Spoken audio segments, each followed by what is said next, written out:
বিসমিল্লাহির রহমানির রহিম। আসসালামু আলাইকুম ওরহমতুল্লাহি ওবারাকাতুহ। প্রিয় দর্শক, আজকে আমি আপনাদের এমন একটি গল্প বলতে যাচ্ছি যা শুনলে আপনার বুকের ভেতরে কোথাও একটা কাঁপন লাগবে, চোখের কোণে হয়তো জল আসবে, আর মনের গভীর থেকে উঠে আসবে একটাই কথা, আল্লাহ তুমি সত্যি কতটা মেহেরবান। আজকের গল্পটা একজন পাপীর গল্প, এমন একজন মানুষের গল্প যে জীবনের পুরোটা সময় অন্ধকারে কাটিয়েছে, যার হাত রক্তে রঞ্জিত ছিল, যার পাপের পাহাড় এতটাই উঁচু ছিল যে মানুষ বলতো এই লোকের জন্য জান্নাতের দরজা চিরতরে বন্ধ। কিন্তু আল্লাহ সুবহানাহু ওয়া তাআলার রহমত কি কোনো হিসেবের মধ্যে আটকে থাকে? আল্লাহর দয়া কি মানুষের পাপের পাহাড়কে ছাড়িয়ে যেতে পারে না? আজকের এই গল্পটি কোনো গল্প কাহিনী নয়, এটি ইসলামের সবচেয়ে নির্ভরযোগ্য সূত্র, পবিত্র কুরআন ও সহিহ হাদিসের আলোকে সাজানো একটি বাস্তব ও ঈমান ভিত্তিক বর্ণনা। প্রতিটি কথার পেছনে আছে দলিল, আছে আলোর পথ। গল্পটি শেষ হলে আপনি নিজেই বলবেন, তওবার দরজা কখনো বন্ধ হয় না। তার আগে একটাই অনুরোধ, যদি এই ভিডিওটি আপনার হৃদয় ছুঁয়ে যায়, যদি মনে হয় এই গল্পটা আরও মানুষের কাছে পৌঁছানো দরকার, তাহলে এক্ষুনি সাবস্ক্রাইব করুন আমাদের চ্যানেল নুরানি মেমোরি 2.0-কে। বেল আইকনে ক্লিক করুন যাতে প্রতিটি নতুন ভিডিও সরাসরি আপনার কাছে পৌঁছায়। কারণ এই চ্যানেলে আমরা শুধু গল্প বলি না, আমরা ঈমানের আলো ছড়িয়ে দেওয়ার চেষ্টা করি। এখন শুরু হোক সেই গল্প, যে গল্প একজন পাপীকে জান্নাতে পৌঁছে দিয়েছিল। বনি ইসরায়েলের সময়কাল। পৃথিবীতে তখন নবীদের আগমন হতো বারবার। আল্লাহ সুবহানাহু ওয়া তাআলা তার বান্দাদের সঠিক পথ দেখাতে যুগে যুগে পাঠাতেন তার প্রিয় রসুলদের। সেই সময়ে মানুষের মধ্যে পাপ পুণ্যের হিসাব ছিল অনেকটা স্পষ্ট, কিন্তু মানুষের মন সেটা তখনও ছিল দুর্বল, প্রলোভনের কাছে নতজানু। সেই যুগে একটি গ্রামে বাস করত এক লোক। তার নাম ইতিহাস সংরক্ষণ করেনি, কিন্তু তার কাহিনী সংরক্ষণ করেছেন স্বয়ং আল্লাহর রসুল মুহাম্মদ সাল্লাল্লাহু আলাইহি ওয়াসাল্লাম। ইমাম বুখারী রাহিমাহুল্লাহ ও ইমাম মুসলিম রাহিমাহুল্লাহ উভয়েই তাদের সহিহ গ্রন্থে এই হাদিসটি বর্ণনা করেছেন। লোকটি ছিল একজন খুনি, শুধু একজনকে নয়, সে নিজের হাতে নিকষ কালো অন্ধকারে ডুবে গিয়ে ৯০ জন নিরীহ মানুষকে হত্যা করেছিল। ৯০ জন। একটু ভাবুন, ৯০টি পরিবার ভেঙে গিয়েছিল তার কারণে। ৯০টি মায়ের কোল খালি হয়েছিল, ৯০টি সন্তান এতিম হয়েছিল, ৯০টি স্ত্রী বিধবা হয়েছিল। এই লোকটার ভেতরে কি কোনো মানবতা ছিল না? ছিল। একাই এই গল্পের সবচেয়ে বড় রহস্য। মানুষের ফিতরাত, অর্থাৎ তার আদি প্রকৃতি কখনো সম্পূর্ণ মরে যায় না। আল্লাহ সুবহানাহু ওয়া তাআলা পবিত্র কোরআনে সূরা রুমের ৩০ নম্বর আয়াতে বলেছেন, ফাআকিম ওয়াজহাকা লিদ্দীনি হানিফা ফিতরাতাল্লাহিল্লাতী ফাতারান নাস আলাইহা, অর্থাৎ তুমি একনিষ্ঠভাবে দ্বীনের দিকে মুখ ফেরাও, এটাই আল্লাহর সেই ফিতরাত যার উপর তিনি মানুষকে সৃষ্টি করেছেন। মানুষের ভেতরে আল্লাহকে চেনার একটা বীজ থাকে। সেই বীজ পাপের মাটিতে ঢাকা পড়তে পারে, কিন্তু মরে যায় না। এই লোকটার ভেতরেও সেই বীজটা ছিল। ৯০টি হত্যার পর একদিন রাতে হঠাৎ তার ভেতর থেকে একটা কান্না উঠে এলো, অদ্ভুত এক অস্থিরতা। মনের মধ্যে যেন কেউ বলছে, তুই কি করলি, তুই কি করলি? সে রাতে ঘুমাতে পারেনি। পরদিন সকালে সে বের হয়েছিল। উদ্দেশ্য একটাই, এমন কাউকে খুঁজে বের করতে হবে যে তাকে বলতে পারবে এই পাপ থেকে কি কোনো মুক্তি আছে। সে খুঁজছিল একজন আলেমকে, একজন জ্ঞানীকে, এমন কাউকে যে তার ভেতরের এই জ্বলন্ত প্রশ্নের উত্তর দিতে পারবে। এবং সে খুঁজে পেল একজন ইবাদতকারী, একজন সাধু মানুষ। কিন্তু সেই সাধু মানুষটি কি সঠিক উত্তর দিতে পেরেছিল? না। এবং সেই একটি ভুল উত্তর, সেই একটি অসতর্ক কথা তার জীবনে ডেকে আনল আরেকটি বিপর্যয়। কারণ জ্ঞান ছাড়া ধর্মের কথা বলা এটা কতটা ভয়াবহ হতে পারে সেটা এই গল্পেই ফুটে উঠবে। আল্লাহ সুবহানাহু ওয়া তাআলা পবিত্র কোরআনে সূরা ফাতিরের ২৮ নম্বর আয়াতে বলেছেন, ইন্নামা ইয়াখশাল্লাহা মিন ইবাদিহিল উলামা, অর্থাৎ আল্লাহর বান্দাদের মধ্যে শুধুমাত্র আলেমরাই প্রকৃতভাবে তাকে ভয় করে। জ্ঞানীর কাছে যাওয়া এটাই ছিল সঠিক পথ। কিন্তু এই লোকটা যার কাছে গেল সে ছিল একজন ইবাদতকারী, কিন্তু প্রকৃত আলেম নয়। এবং পরের যা ঘটল তা এই গল্পের সবচেয়ে বেদনাদায়ক মোড়। লোকটি যখন সেই ইবাদতকারীর সামনে হাঁটু গেড়ে বসল, তখন তার চোখে ছিল অদ্ভুত এক আকুতি। জীবনের প্রথমবারের মতো সে কারো কাছে কিছু চাইতে এসেছে, কারো কাছে মাথা নত করতে এসেছে। এই লোক যে ৯০টি মানুষের প্রাণ নিয়েছে, সে আজ নিজেই একজন অসহায় মানুষ। সে বলল, আমি ৯০ জন মানুষ হত্যা করেছি, আমার কি তওবার কোনো সুযোগ আছে? ইবাদতকারী লোকটি তার দিকে তাকালো এবং তার মুখ থেকে বের হলো এমন একটি কথা যা কখনো বলা উচিত হয়নি। সে বলল, না, তোমার তওবা হবে না, তুমি যা করেছ তার কোনো ক্ষমা নেই। একটু থামুন। এই কথাটি শুনে সেই পাপী লোকটির মনে কি হলো? আশার শেষ আলোটুকুও নিভে গেল। সে ভাবল, এই লোক একজন ধার্মিক মানুষ, সারা জীবন ইবাদত করেছে।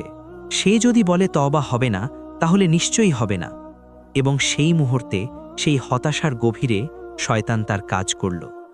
মনের ভেতর থেকে ফিসফিস করে উঠল একটা কণ্ঠ, তুমি এমনিতেই জাহান্নামী, আর একটা পাপ করলে কি আসে যায়? এবং সেই লোকটি ঈমানের শেষ দরজাটুকু বন্ধ হয়ে যাওয়ার যন্ত্রণায় সেই ইবাদতকারীকেও হত্যা করল। এখন সংখ্যাটা দাঁড়ালো ৯১-এ। এই মুহূর্তে আপনার মনে হতে পারে, এই লোক কি সত্যিই ক্ষমার যোগ্য?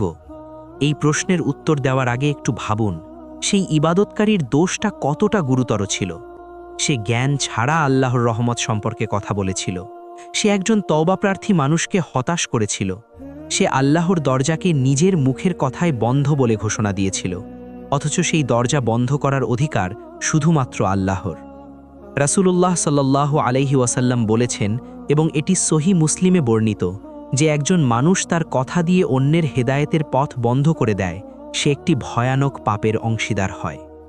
কিন্তু এই গল্পের মূল বিষয়টা এখানে নয়। মূল বিষয়টা হলো ৯১টি হত্যার পরেও সেই লোকের ভেতরের সেই বীজটা মরেনি। সেই রাতে সে আবার অস্থির হয়ে পড়ল। এবার তার মনে এলো, কিন্তু আল্লাহ কি সত্যিই এতটাই সংকীর্ণ? আল্লাহর রহমত কি এতটাই ছোট? আল্লাহ সুবহানাহু ওয়া তাআলা পবিত্র কুরআনে সূরা আজ-জুমারের ৫৩ নম্বর আয়াতে ঘোষণা করেছেন, কুল ইয়া ইবাদিয়াল্লাযীনা আসরাফু আলা আনফুসিহিম লা তাকনাতু মির রাহমাতিল্লাহ ইন্নাল্লাহা ইয়াগফিরুয যুনুবা জামিআ ইন্নাহু হুয়াল গফুরুর রহিম। অর্থাৎ, বলো, হে আমার সেই বান্দারা যারা নিজেদের প্রতি অতিরিক্ত সীমা লঙ্ঘন করেছ, আল্লাহর রহমত থেকে নিরাশ হয়ো না। নিশ্চয়ই আল্লাহ সমস্ত পাপ ক্ষমা করেন, নিশ্চয়ই তিনি ক্ষমাশীল, পরম দয়ালু। এই আয়াতটি একটু ভেবে দেখুন। আল্লাহ বলেননি যারা একটু আধটু পাপ করেছ, আল্লাহ বলেছেন যারা নিজেদের প্রতি অতিরিক্ত সীমা লঙ্ঘন করেছ। এমনকি ৯১ জন হত্যার দায়ও এই আয়াতের বাইরে নয়। সেই রাতে লোকটা উঠে বসল। সে সিদ্ধান্ত নিল আরেকবার চেষ্টা করবে, আরেকজন জ্ঞানীর কাছে যাবে। এবার সে যাবে একজন প্রকৃত আলেমের কাছে। সে শুনেছিল পাশের গ্রামে এমন একজন মানুষ আছেন যিনি শুধু ইবাদত করেন না, যিনি আল্লাহর দ্বীনকে সত্যিকার অর্থে বোঝেন। পথ অনেক লম্বা, শরীর ক্লান্ত, কিন্তু আশার একটা সরু আলো সেটাই তাকে টেনে নিয়ে চলল। এবং সেই আলোর দিকে হাঁটতে হাঁটতে সে পরের অধ্যায়ের দিকে এগিয়ে গেল। পথ চলতে চলতে লোকটির পা ব্যথা হয়ে গিয়েছিল। রোদ মাথার উপর জ্বলছে, ধুলো উড়ছে রাস্তায়। তার হাত দুটো এমন হাত যা ৯১ জনের রক্তে রঞ্জিত। সেই হাত দিয়েই সে লাঠিতে ভর দিয়ে হাঁটছে। মনের ভেতরে একটাই প্রশ্ন ঘুরছে, আমাকে কি আল্লাহ ক্ষমা করবেন? অনেকক্ষণ পথ চলার পর সে পৌঁছালো। সেই আলেমের ঘরটা ছিল সাদামাটা, মাটির দেওয়াল, ছোট দরজা, কিন্তু সেই ঘর থেকে যেন একটা নূলের আভা বের হচ্ছে। লোকটি দরজায় দাঁড়িয়ে রইল কিছুক্ষণ, তারপর ডাকল। আলেম বের হয়ে এলেন। তার চেহারায় কোনো ভয় নেই, কোনো বিরক্তি নেই, শুধু একটা শান্ত, গভীর দৃষ্টি। লোকটি বলল, আমি ৯১ জন মানুষ হত্যা করেছি, আমার কি তওবার কোনো সুযোগ আছে? আলেম তাকালেন এবং তার উত্তরটি ছিল পৃথিবীর সবচেয়ে সুন্দর উত্তরগুলোর একটি। তিনি বললেন, কে তোমার এবং আল্লাহর মধ্যে বাধা হতে পারে? হ্যাঁ, তওবা করো, আল্লাহ ক্ষমা করবেন। শুধু এটুকুই নয়, আলেম আরও বললেন, তবে তোমাকে এই গ্রাম ছেড়ে যেতে হবে, কারণ এই গ্রামে থাকলে তুমি আবার পাপে ফিরে যাবে। তুমি অমুক গ্রামে যাও, সেখানে নেককার মানুষ আছে, তাদের সাথে থাকো, তাদের মতো করে আল্লাহর ইবাদত করো। এই উত্তরটা শুনুন। আলেম শুধু হ্যাঁ বা না বলেননি, তিনি একটি পথ দেখিয়েছেন। কারণ প্রকৃত আলেম জানেন পাপ থেকে বের হতে হলে শুধু নিয়াত যথেষ্ট নয়, পরিবেশও বদলাতে হয়। এটি একটি অত্যন্ত গুরুত্বপূর্ণ জীবন দর্শন। রাসূলুল্লাহ সাল্লাল্লাহু আলাইহি ওয়াসাল্লাম বলেছেন, একজন মানুষ তার বন্ধুর দিনের উপর থাকে, তাই দেখো তোমার বন্ধু কে। এই হাদিসটি ইমাম আবু দাউদ রাহিমাহুল্লাহ ও ইমাম তিরমিজি রাহিমাহুল্লাহ বর্ণনা করেছেন। সংঘ পরিবর্তন এটা শুধু পার্থিব বুদ্ধি নয়, এটা নবীজির সাল্লাল্লাহু আলাইহি ওয়াসাল্লাম শেখানো পদ্ধতি। লোকটি আলেমের কথা শুনে কিছুক্ষণ চুপ করে রইল, তারপর তার চোখ দিয়ে জল গড়িয়ে পড়ল। প্রথমবারের মতো, এই পাপের জীবনে প্রথমবারের মতো সে কাঁদল। সে উঠল, আলেমের পায়ের কাছে মাথা নত করতে গেল। আলেম তাকে থামালেন, বললেন, মাথা নত করো শুধু আল্লাহর কাছে। লোকটি সেদিনই বের হয়ে পড়ল নতুন গ্রামের দিকে। সে জানে পথ দীর্ঘ, সে জানে পাপের বোঝা ভারী, কিন্তু এবার তার বুকে একটা আলো জ্বলছে, ক্ষীণ কিন্তু জ্বলছে। আল্লাহ সুবহানাহু ওয়া তাআলা পবিত্র কুরআনে সূরা নিসার 110 নম্বর আয়াতে বলেছেন, ওয়ামাই ইয়ামাল সুআন আও ইয়াজলিম নাফসাহু তুম্মা ইয়াস্তাগফিরিল্লাহা ইয়াজিদিল্লাহা গাফুরার রাহিমা।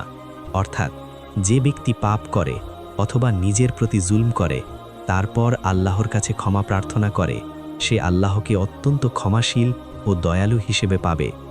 লোকটি হাঁটছে, সামনে নতুন গ্রাম, সামনে নতুন জীবন, কিন্তু পথের মাঝেই এমন একটি ঘটনা ঘটবে যা এই পুরো গল্পের সবচেয়ে নাটকীয় মুহূর্ত, মৃত্যু। হ্যাঁ, পথের মাঝেই তার মৃত্যু হবে, এবং সেই মৃত্যুর পরেই শুরু হবে সবচেয়ে বিস্ময়কর অধ্যায়। লোকটি হাঁটছিল একা, তার সাথে কোনো পাথেও নেই, কোনো সঙ্গী নেই, শুধু আছে একটা নিয়ত, আল্লাহর দিকে ফেরার নিয়ত। পথ যতই এগোচ্ছে শরীর ততই দুর্বল হয়ে পড়ছে, হয়তো বয়সের ভার, হয়তো বছরের পর বছর পাপের ক্লান্তি, হয়তো হৃদয়ের গভীর থেকে উঠে আসা অনুশোচনার ভার। একসময় সে টলে পড়ল, মাটিতে লুটিয়ে পড়ার আগে সে একটাই কাজ করল, সে তার বুককে নতুন গ্রামের দিকে ঘুরিয়ে দিল। সেটুকুই সে করতে পেরেছিল। তারপর মৃত্যু। এবং এখানেই শুরু হলো এই গল্পের সবচেয়ে অলৌকিক অধ্যায়। সহি বুখারী ও সহি মুসলিমে বর্ণিত হাদিসে রাসূলুল্লাহ সাল্লাল্লাহু আলাইহি ওয়াসাল্লাম বলেছেন, তার মৃত্যুর পর রহমতের ফেরেশতারা এবং আযাবের ফেরেশতারা দুই দিক থেকে এলো। রহমতের ফেরেশতারা বলল, এ লোক তওবা করে আল্লাহর দিকে ফিরে আসছিল, তার আত্মা আমরা নেব। আযাবের ফেরেশতারা বলল, এ লোক 91 জন মানুষ হত্যা করেছে, তার সারা জীবনে কোনো নেক আমল নেই, তার আত্মা আমরা নেব। বিতর্ক শুরু হলো, এবং সেই বিতর্কের মীমাংসা করতে আল্লাহ সুবহানাহু ওয়া তাআলা পাঠালেন আরেকজনকে, একজন ফেরেশতাকে মানুষের বেশে। তিনি বললেন, দুই গ্রামের মধ্যে দূরত্ব মাপো।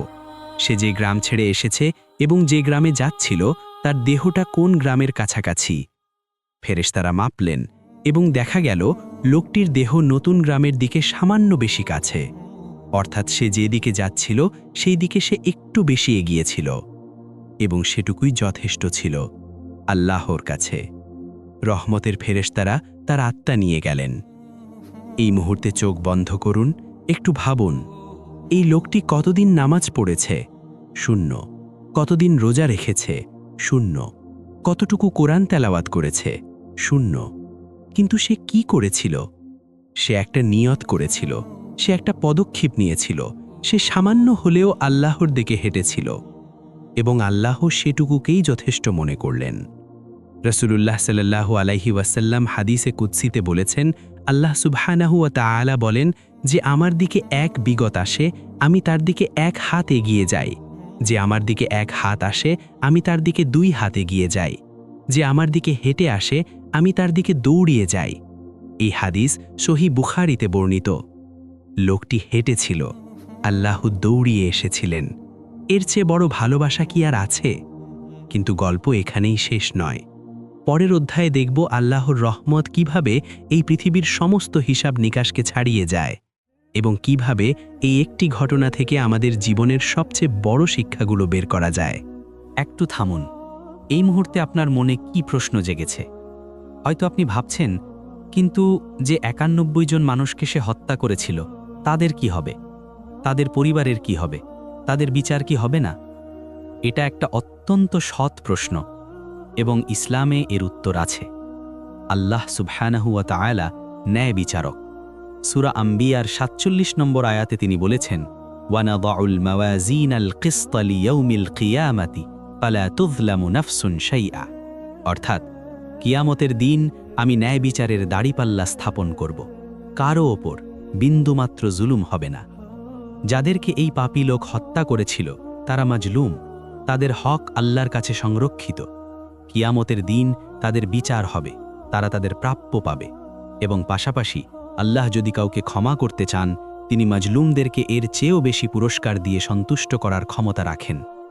আল্লাহর ক্ষমা মানে অন্যের হক নষ্ট হওয়া নয়। আল্লাহর ক্ষমা মানে আল্লাহর নিজস্ব অনুগ্রহে সব হিসাব মিটিয়ে দেওয়া। এই বিষয়টা গভীরভাবে বোঝা দরকার। এখন আসুন এই গল্প থেকে আমাদের জীবনের জন্য কি শিক্ষা নিতে পারি। প্রথম শিক্ষা, আল্লাহর রহমত সীমাহীন। সূরা আজ-জুমারের ৫৩ নম্বর আয়াতে আল্লাহ বলেছেন, আল্লাহর রহমত থেকে নিরাশ হয়ো না।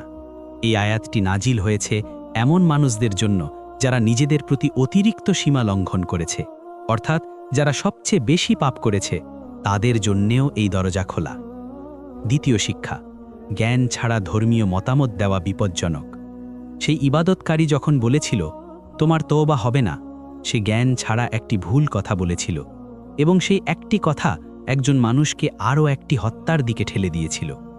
আমরা যখন কারো সামনে ধর্মের কথা বলি, তখন আমাদের সতর্ক থাকতে হবে, কারণ আমাদের কথা কারো জীবন পরিবর্তন করতে পারে, ভালোর দিকেও খারাপের দিকেও। তৃতীয় শিক্ষা, পরিবেশ পরিবর্তন তওবার অংশ। আলেম যখন বললেন, এই গ্রাম ছেড়ে চলে যাও, তিনি আসলে একটি অসাধারণ কথা বলেছিলেন। পাপের পরিবেশে থেকে পাপ ছাড়া যায় না। যদি সত্যি বদলাতে চাও, তাহলে পরিবেশ বদলাও, সঙ্গ বদলাও। যে জায়গা তোমাকে পাপে টেনে রাখে, সেই জায়গা থেকে বের হয়ে যাও। চতুর্থ শিক্ষা, নিয়াতের মূল্য অপরিসীম। লোকটি পথের মাঝেই মারা গেল। সে একটি রাকাত নামাজও পড়তে পারেনি, একটি রোজাও রাখতে পারেনি, কিন্তু তার নিয়াত ছিল সৎ, এবং আল্লাহ সেটুকু দেখেই তাকে ক্ষমা করলেন। রাসূলুল্লাহ সাল্লাল্লাহু আলাইহি ওয়াসাল্লাম বলেছেন, ইন্নামাল আমালু বিন্নিয়াত, অর্থাৎ সকল আমল নির্ভর করে নিয়াতের উপর। এই হাদিসটি সহিহ বুখারীর প্রথম হাদিস। পঞ্চম শিক্ষা, একটি পদক্ষেপই যথেষ্ট হতে পারে। লোকটি সামান্য হলেও নতুন গ্রামের দিকে এগিয়েছিল। সেই সামান্য পদক্ষেপটাই তাকে বাঁচিয়ে দিল। আপনিও যদি আজ মনে করেন, আমি অনেক পাপ করে ফেলেছি, এখন আর ফেরার পথ নেই, তাহলে শুধু একটা পদক্ষেপ নিন, আল্লাহর দিকে একটু হাঁটুন, বাকিটা আল্লাহ করবেন। এই গল্পের মূল বার্তা একটাই, আল্লাহর রহমত থেকে কেউ বঞ্চিত নয়, যদি না সে নিজে সেই রহমত প্রত্যাখ্যান করে। কিন্তু শেষ অধ্যায়ে আমরা দেখব এই গল্পটা আপনার এবং আমার জীবনের সাথে ঠিক কতটা সরাসরি সংযুক্ত, এবং আজকের দিনে দাঁড়িয়ে এই গল্প থেকে আমরা কিভাবে আমাদের জীবনকে বদলে নিতে পারি। প্রিয় দর্শক, আপনি এই গল্পটা পুরোটা শুনলেন। এখন একটু নিজের দিকে তাকান। আপনার জীবনে কি এমন কোনো পাপ আছে যা আপনাকে রাতের পর রাত ঘুমোতে দেয় না? এমন কোনো ভুল আছে যার কথা মনে পড়লে বুকটা ভারী হয়ে যায়? এমন কোনো কাজ আছে যা করার পর আপনি মনে মনে বলেছেন, আল্লাহ আমাকে ক্ষমা করবেন না? যদি এমন কিছু থাকে, তাহলে আজকের এই গল্পটা আপনার জন্যই। সেই লোকটির পাপের কথা মনে করুন। ৯১ জন মানুষের হত্যার দায়, এর চেয়ে ভারী পাপ কি আর হয়? অথচ আল্লাহ তাকে ক্ষমা করলেন শুধু একটা নিয়তের জন্য, শুধু কয়েক পদক্ষেপ হাঁটার জন্য। তাহলে আপনার কথা কি? আপনিও তো মানুষ, আপনিও তো পাপ করেছেন, কিন্তু আপনার পাপ কি ৯১টি হত্যার সমান? না। তাহলে কেন হতাশ? আল্লাহ সুবহানাহু ওয়া তাআলা পবিত্র কোরআনে সূরা বাকারার ২২২ নম্বর আয়াতে বলেছেন, ইন্নাল্লাহা ইউহিব্বুত তাওয়াবিনা ওয়া ইউহিব্বুল মুতাতাহিরিন, অর্থাৎ নিশ্চয়ই আল্লাহ তওবাকারীদের ভালোবাসেন এবং পবিত্রতা অবলম্বনকারীদের ভালোবাসেন। আল্লাহ শুধু ক্ষমা করেন না, তিনি তওবাকারীকে ভালোবাসেন। ভালোবাসেন, এই কথাটা একটু ধীরে পড়ুন। আল্লাহ, যিনি আসমান ও জামিনের মালিক, তিনি তওবাকারীকে ভালোবাসেন। এর চেয়ে বড় অনুপ্রেরণা আর কি হতে পারে? এখন আসুন, আজকের দিনে আমরা কিভাবে এই গল্পকে বাস্তবে প্রয়োগ করতে পারি। প্রথম কাজ, এখনই তওবা করুন। তওবা মানে শুধু মুখে বলা নয়, তওবার 3টি শর্ত আছে। 1. পাপটা ছেড়ে দেওয়া। 2.